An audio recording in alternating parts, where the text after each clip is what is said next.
And we're live. Hello, everyone. Hey, Jen, how are you? I'm doing great. How are you? Oh, good. So today we're here talking about the habits that will make you unstoppable. Oh my gosh. Love this topic. Love it. Me too. I do want to say hi to Diane.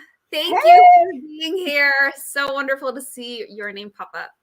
Yes. Hey there, D Mama. So, yeah, that's my mom. That's my other mom. So here we are.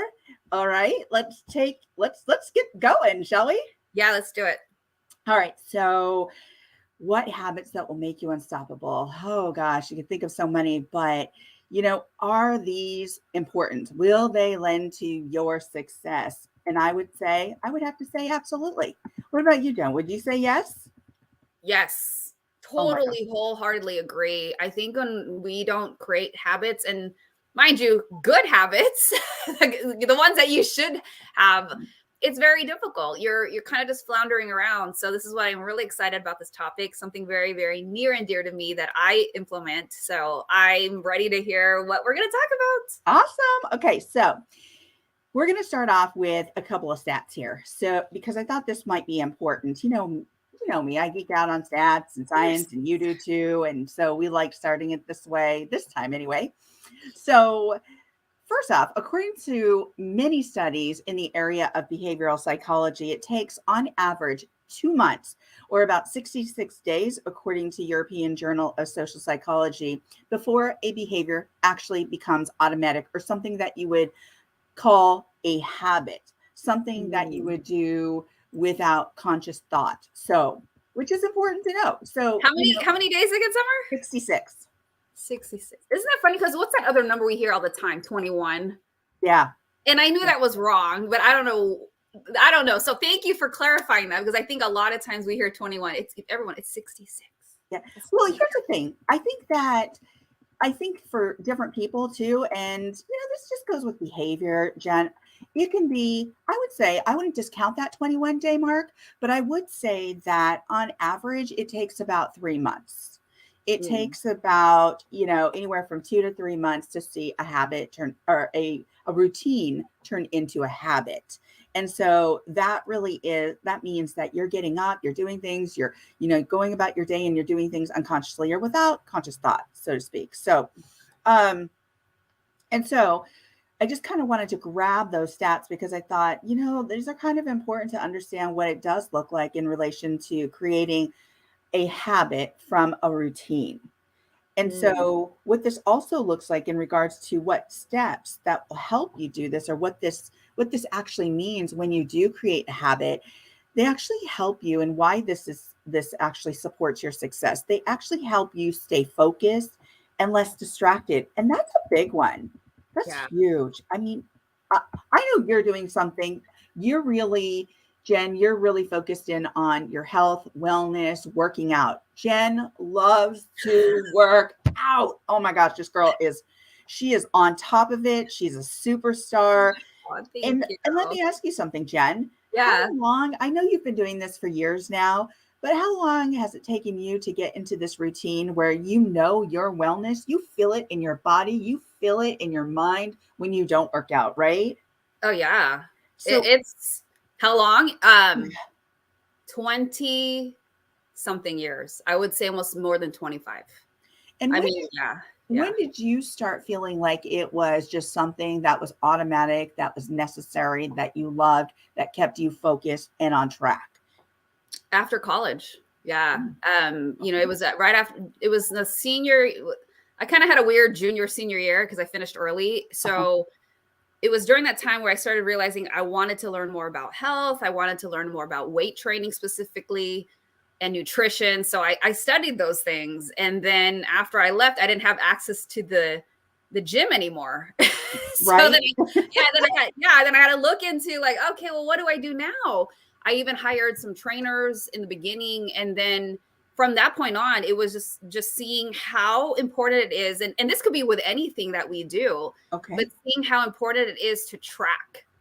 And one of the quotes that I see often is what gets measured gets improved. And when we don't track things, whether that's how many calls we make or how many, posts we do or how many lives you do or how much you're eating, it doesn't matter what it is, whatever you're trying to improve, we need to ask ourselves, are we tracking it? Because then how do we know, and I just finished the book that you guys have heard me talk about called The Gap and the Gain. Right. And one of the things that they say in there is measure backwards. Okay. Tell us about that. Tell us about that. Tell us that. Measuring backwards is the concept of when you look at what you've done, you're always staying in a space of understanding that you have achieved and made some progress versus constantly looking at what you didn't get yet, what hasn't happened yet, and then being in that space or what they call in the book, the gap. And then you're always feeling like you're behind. You're always looking at it like, I'm not winning. This doesn't feel good versus focusing, kind of like how we all hear, be grateful, practice gratitude. And so measuring backwards is also taking a look at where you've come from, how far you've come, all those different things. And so in order for us to, you can have your goals. I'm not saying don't have that, but we have it. But in order for you to measure backwards, you have to be tracking things. We have to know, how much did you weigh when you started this program? How much do you weigh a week later or a month later? And so when you're able to look at those things that you measure, that's how you're going to be able to understand, oh, I am making progress, even though, we don't even remember what we wore last week. Yeah, right. No, So, I agree. Yeah, I love that whole concept of measuring backwards. As a matter of fact, right now I am on Weight Watchers, just putting that out there. And you're doing so awesome. I have 11 pounds so far in 2 weeks. Woo! Oh So here's the thing. You put your weight in, you could put it in once a week. I like to put it in every day just to see where I am.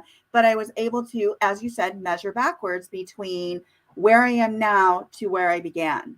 Yeah. And they might have been little steps, but to me, those little steps make a difference. And even if I have let's say I stabilize or I don't lose a pound, or maybe even I gain half a pound or something like that, that's okay, because then it allows me to look at maybe what I can do differently, what steps I can change. And I think that this is so important when you do have a goal or you're looking at habits, right? And you want to stay focused and less distracted. These are the ways that we can measure that success, measure what we're doing, measure the steps we need to change, right? So I love that whole concept of measuring backwards. So thanks for explaining that, Jen. Oh, yeah. You're so welcome. Yeah.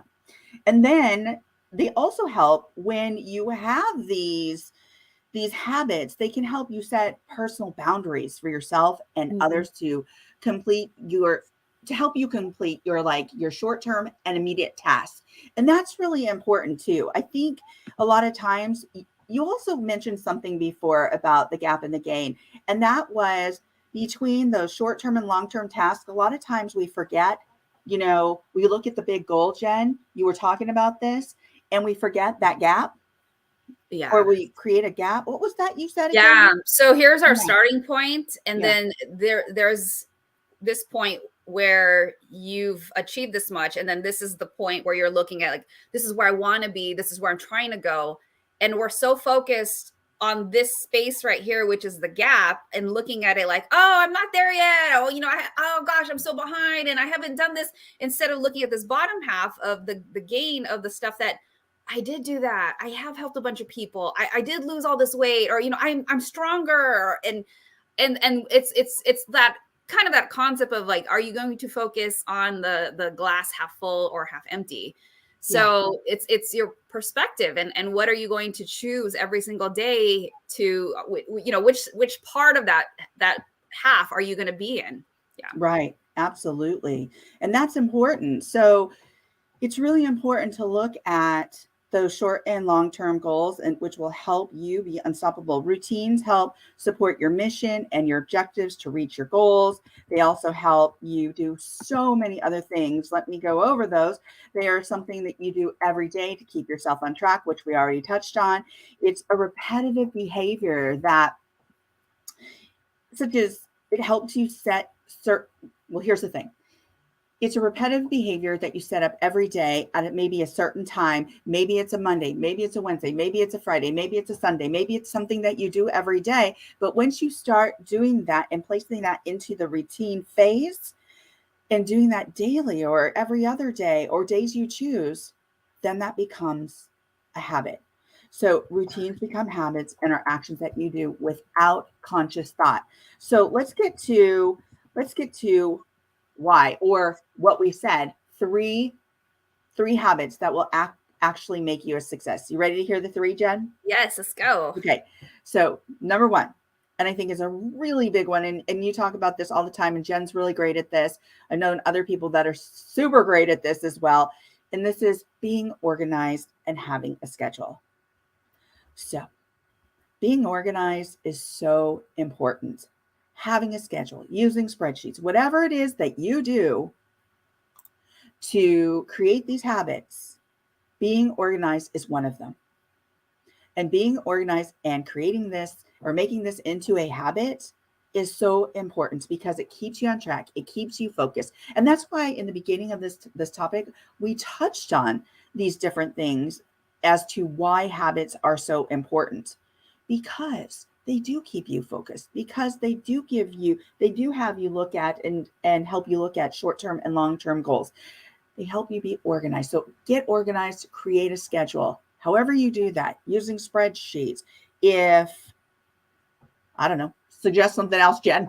How else can you be organized? I mean, apps. There are so many apps for different things. Tracking your sleep, making sure you sleep at a certain time, waking up at a certain time, with, alarms. I track a lot of different things. Health wise, I mean, I shared this with Summer last night. I mean, down to how much percentage of lean body mass versus fat percentage, even water intake. I even know how much my left arm is in comparison to my right side, left side. I mean, I have like this test that breaks things down, but I track it. I've been tracking some of my health goals since 2005. So I can tell like I've maintained, and then there's fluctuations. And so even when I look at those things, I know that it's very hard to always be the same number like your driver's license says, but you're going to fluctuate. You're going to fluctuate. And yeah, you get it, but accept that, right? And just know that, I mean, there was a time, obviously I got pregnant. So there was a time when my weight went up 25 pounds, but at least I always was able to measure backwards. And I know like, okay, this is my normal. So tracking those things, I mean, it could be as simple as a piece of paper. I love using Google Docs. So very, very, it makes things easier. And nowadays there is literally an app for everything. Track your food, track your steps. And those of you who are techie and you like the Apple Watch or, all those different things, heart rate monitors. I mean, there's so many financial apps to track your money. Whatever it is that you're trying to improve, like find something in that area. I mean, there is something for everything. Time management. So many. I mean, there's things that I run into and I'm just like, are you serious? Somebody made that? Right? Don't you ever see stuff like that somewhere? Yeah. You're like, that exists. It's fascinating to see. Like, oh my gosh, there's like something for everything in the app stores. I was going to ask you this, Summer. Do you ever run into anybody that says, Viviana says Google Docs drives me crazy? I love it. Love it. Do you ever hear people go like, oh, I don't want to create a schedule.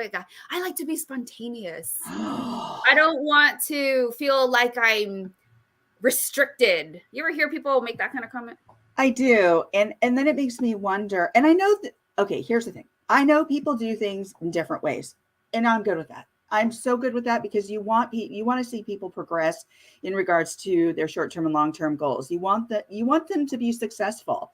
And however that is however they deem they can do that is fine. However, I believe getting organized and being able to track that is also part of your success. So if you're just willy-nilly going along and saying, oh yeah, but I don't like a schedule. I like to be free. I don't like those boundaries and those things placed upon me.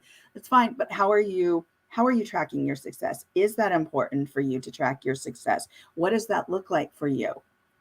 Just saying. Yeah. I agree. It's funny. I have run into that very seldom, because by the time people come to me for help, they realize that like that spontaneity, free spirit thing is not working. It's sometimes we have to, and this happens to all of us in some form or fashion, where we hit some kind of rock bottom, or we know rock bottom is approaching steadily, Right. and you're like, okay, I can't keep going on like this. And Right. so I agree with you, Summer. I think to an extent, I think there are times when, yes, allow for spontaneity, but if in general, like, let's go back to the health thing. I think that's like such an easy thing that we all can relate to. Plus, it's Oh, a yeah. goal. It's a goal at some point that everybody has either had at one point. And when you look at it, you have like a meal plan, right? Yeah. We've all done something like this. We're instructed, okay, this is what we need to stick to. Yeah. And then sometimes it's like, okay, well, what if I want to eat that brownie? How many points is that? Or, what if I'm going to have my cheat day? Well, what does that look like? Yeah. It at least you still have the basic structure of what you need to stick to in order to keep moving forward. Yeah. But there are going to be those times like, yeah, go ahead and have that cookie. Go ahead and have that whatever, that latte, all these things are going to show up, but you can allow yourself. And I think it's important. I'm going to say this. So this is your guys' freebie. I think it's important that you do allow yourself those things, because it'll help you stay on track versus you being so restrictive and not touching anything that you can't, that you might even crack and be like, screw this, it's too hard, and you give up. Yeah. And, going back to the money example with, making a spending plan, people want to, feel like, oh, I don't want to feel like I can't spend my money, which is why there's some gurus out there where I don't like their advice, because they make people eat beans and rice and not enjoy life. Yeah. So when we create a plan, it's very important. Yes, this is what we should stick to, but hey, let's try to find some spaces where if you want to do something fun, then this is how much you can do it with, and be realistic. So it's like, how can we create space for all these things to coexist and not be all the way left and all the way right, where it's so restrictive either way, or, oh, you can't do anything, or here you just do anything and then nothing gets improved. So I think it's important that we understand that there needs to be some allowance and flexibility to an extent. I agree. And I had to laugh because you said eat beans and rice, and it makes it no fun. Literally, one of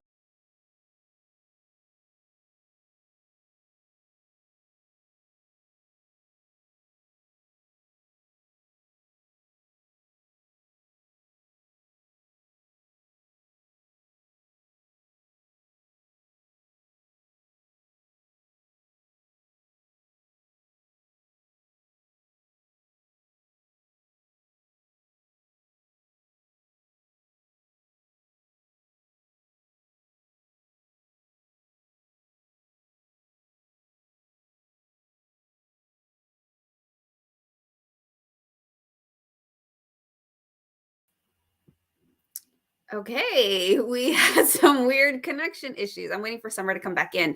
While we're waiting for her, I will go ahead and just continue.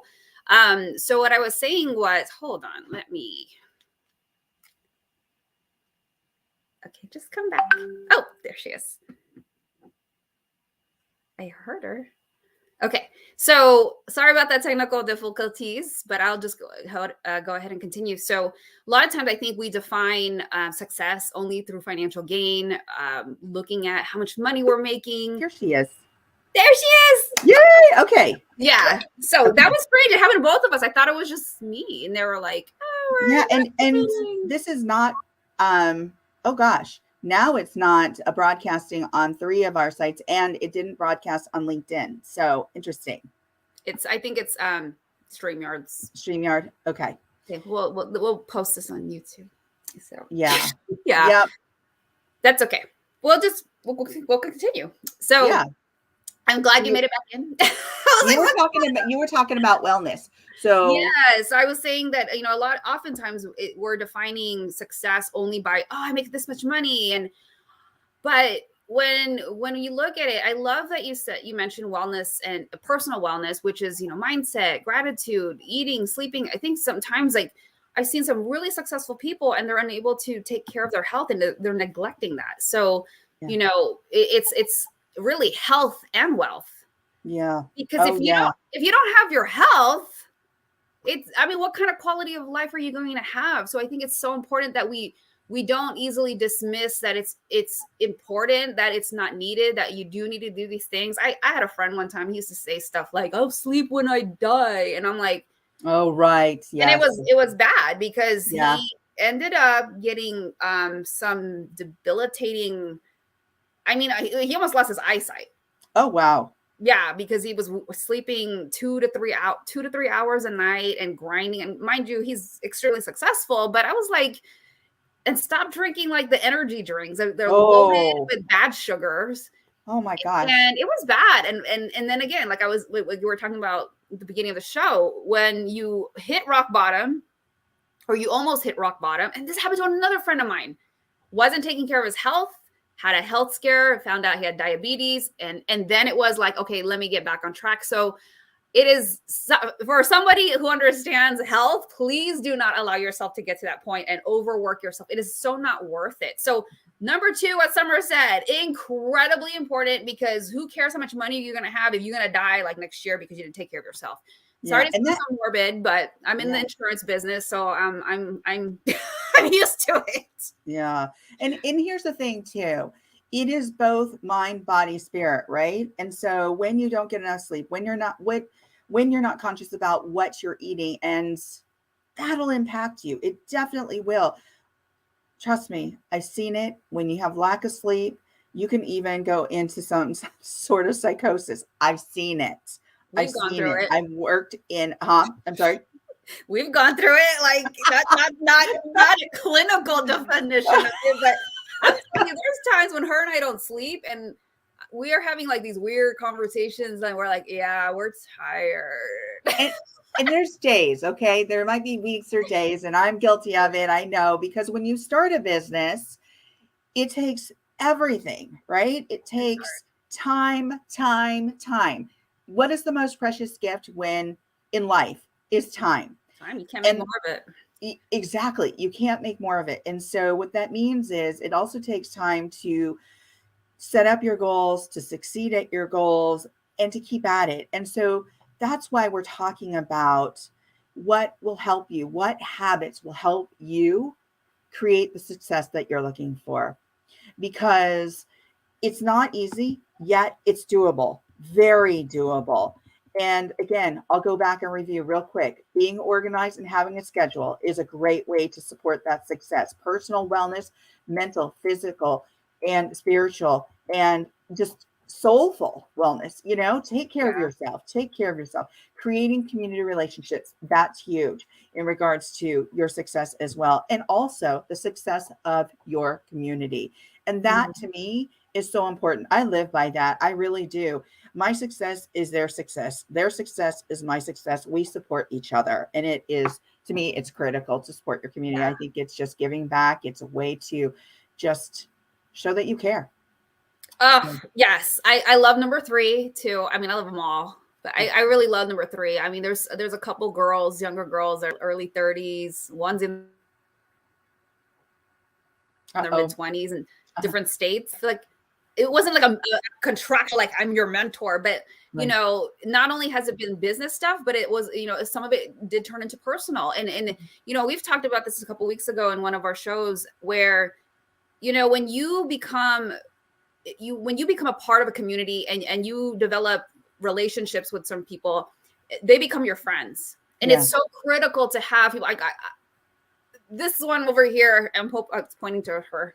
Amazing, amazing. Like, I have cried to her. She has heard me screaming and going crazy. My head was doing exorcist. I mean, and then it's like, okay, she brings me back down to earth, and it's like we're there for each other, and it's so Yeah. important, and even just to remind each other, like, we're doing it, Yeah. especially when there's times you just feel like, what are we doing? And so important, and that's in all aspects of your life. If there's and one of the things too is that it holds you accountable, Mm. especially if you're going to say you want to do this and do these things. People that really truly love and care for you are going to be there to encourage you, and not the opposite. They're going to be there like, hey, how you doing? Or when you do something like, hey, that's great, they want to push you and encourage you, and you need that. It's a very lonely and difficult road if you think you're going to try to do all this by yourself. Oh, I agree. And I love that. The people that you link with, your community will be there to encourage you, to Yeah. encourage you. And that's so important. Well, on that note, these are the things that will make you successful. If you didn't get to see all of this broadcast, please go check out our YouTube page at the Life Love, and it is the Life Love and Money Show YouTube page. And then also, if you'd like and you're interested in working with Jen and I, you can go to the Life Love and thelifeloveandmoney.com. Is that right? Yep. Life Love and, did I get that right? Okay. Yeah, there it is. There it is. All right, everyone. I want to thank you for being here with us, sharing your time with us, for following us. We so enjoy you and we love your comments. Jen and I always say the best shows are when you're participating, when you're involved and you're here with us. And make sure you catch us over on Thursday at the Life, Love, and Money Show page on Instagram. All right, my friends. Thank Yes. you, Jen. There. Thank you, everyone. Thank you, Summer. Thank you. Take care, everyone. Ciao. See you next week.